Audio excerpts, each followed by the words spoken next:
खेलों में भी बहुत बड़ा योगदान है। और मैं तो ये कहूँगा कि सीमा सुरक्षा बल के सजग प्रहरियों द्वारा मुस्तैदी से जहाँ एक और अपनी ड्यूटी करने के कारण हम देशवासी अपने आप को सुरक्षित महसूस करते हैं, वहीं पाकिस्तान और भारत बांग्लादेश की बाउंड्री पर भी अंतर्राष्ट्रीय सीमाओं पर बहुत बेखूबी के साथ अपना जिम्मेदारी निभाते हैं। अब जहां तक खेलकूद की बात है, जालंधर जाना ही जाता है खेलों के लिए, खिलाड़ियों के लिए और खेल सामग्री के निर्माण के लिए। और जब पूर्व डीजी से मेरी मुलाकात भी हुई, उन्होंने इस मांग को उठाया भी।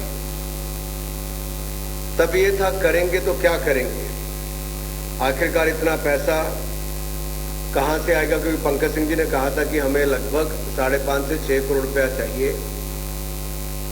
तो उस समय के डीजी महोदय से मैंने कहा अगर आप रिकॉर्ड समय के अंदर कराओगे तो मैं पैसे देने के लिए तैयार हूं। आज मुझे ऑन रिकॉर्ड ये कहना पड़ रहा है कि आपने रिकॉर्ड समय के अंदर इसको पूरा करवाया है।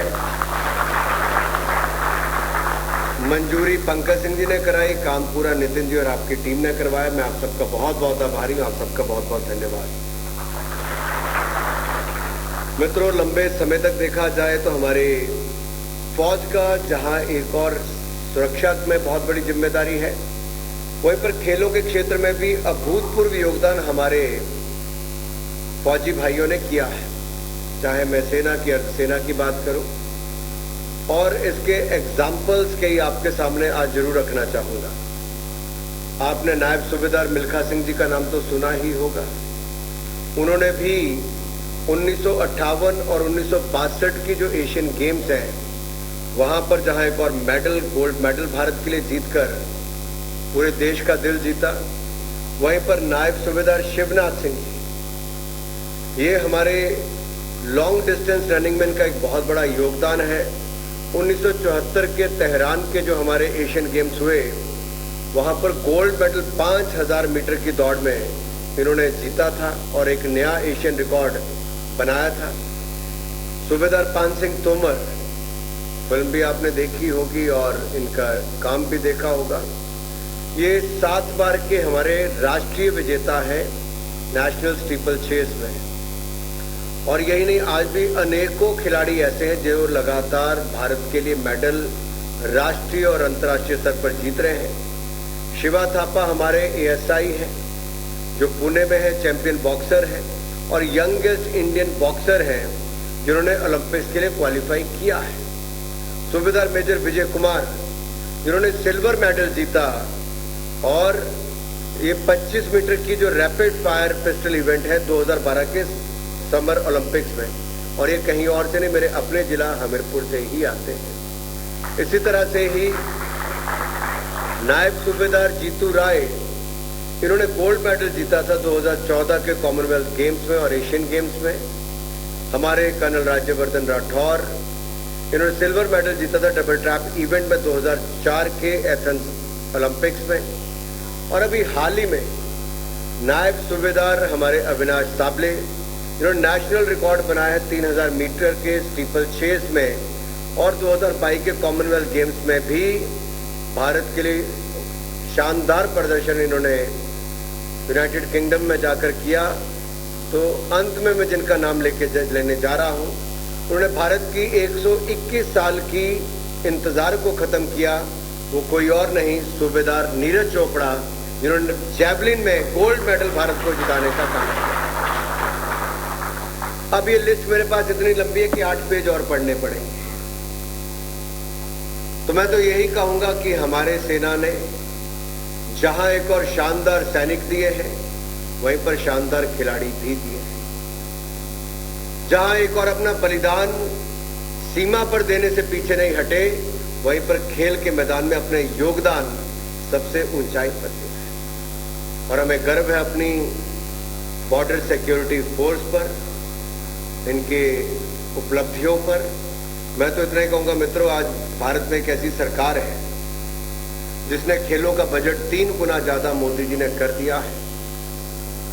कभी एक समय था हमारे खिलाड़ियों को सुविधाएं नहीं मिलती थी, और जब मैं पूर्व के खिलाड़ियों से मिलता हूं तो सबको पता है कि क्या दुर्दशा होती थी, कैसी परिस्थितियों में खेलना पड़ता था और आज क्या फर्क पड़ा है। राज सिंह जी को मैं अगर पूछूं द्रोणाचार्य हैं तो इनके जमाने में क्या था और आज क्या बदलाव हुआ, देखें डाइट प्लान, 5 स्टार होटल के शेफ और आपको प्रोटीन कितनी चाहिए, क्या डाइट में चाहिए, सब कुछ ध्यान में रख के आपको दिया जाता है। भारत सरकार के 23 नेशनल सेंटर ऑफ एक्सीलेंस देश भर में चल रहे हैं और ऐसे 63 साई ट्रेनिंग सेंटर अलग से चल रहे हैं।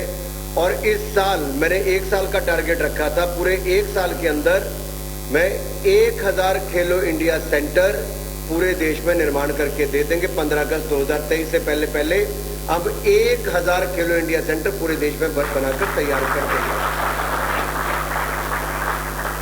अब इससे अलग अलग पूर्व खिलाड़ियों को उसमें एक तरह से रोजगार के अवसर भी मिलेंगे और बाकी खिलाड़ियों को प्रशिक्षण के अवसर भी मिलेंगे।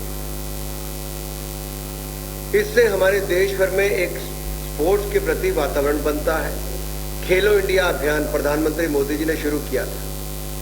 पहले 4 साल के लिए 2800 करोड़ का बजट रखा और अब अगले 5 साल के लिए 3300 करोड़ रुपए उन्होंने और मंजूर कर दिया है। आज खेलो इंडिया अपने आप में इतना बड़ा अभियान बना है कि खेलो India youth games, university games और खेलो इंडिया विंटर गेम्स, इनमें 15,000 से ज्यादा खिलाड़ी प्रतिवर्ष भाग लेते हैं। नेशनल रिकॉर्ड खेलो इंडिया में बनते हैं। और मैं बताऊं आपको कि जब हरियाणा में पिछले साल हमने खेलो इंडिया यूथ गेम्स किए तो 12 नेशनल रिकॉर्ड बने या 12 नेशनल रिकॉर्ड टूटे और 11 उसमें से भारत की बेटियों ने तोड़ने का काम किया। इस साल जब खेलो India youth games Madhya Pradesh में हुए तो 25 नेशनल रिकॉर्ड टूटे, उसमें से 22 लड़कियों ने तोड़ने का काम किया। तो बेटियां भी बहुत आगे आ रही हैं। अगर आप मीराबाई चानू को देखें मणिपुर से, तो इंजर्ड हो गई थी टोक्यो ओलंपिक से 6 महीने पहले, कोविड का समय था। रातों रात हमने वीजा लगा के अमेरिका भेजा, उसके कोच को भेजा, उसकी ट्रेनिंग कराई, सारा खर्चा भारत सरकार ने वहन किया। और जब वो ओलंपिक्स में टोक्यो पहुंची तो भारत को पहला मेडल किसी और ने नहीं, मीराबाई चानू ने जिताया। और वही भारत की बेटी जब कॉमनवेल्थ गेम्स में गई तो जाकर पहला गोल्ड मेडल भी मीराबाई चानू ने जिताया। पीवी सिंधु रियो ओलंपिक्स में भी मेडल जिताया, तो टोक्यो ओलंपिक्स में इकलौती महिला खिलाड़ी जिसने बैक टू बैक हमारे मेडल जिताए 2 ओलंपिक्स में। और इसी तरह से ही भारत की हॉकी टीम ने, जहां मेजर ध्यानचंद जी के नेतृत्व में 3 गोल्ड मेडल जिताए थे, सीनियर बलबीर सिंह सीनियर के अध्यक्षता में 3 गोल्ड मेडल जिताए थे।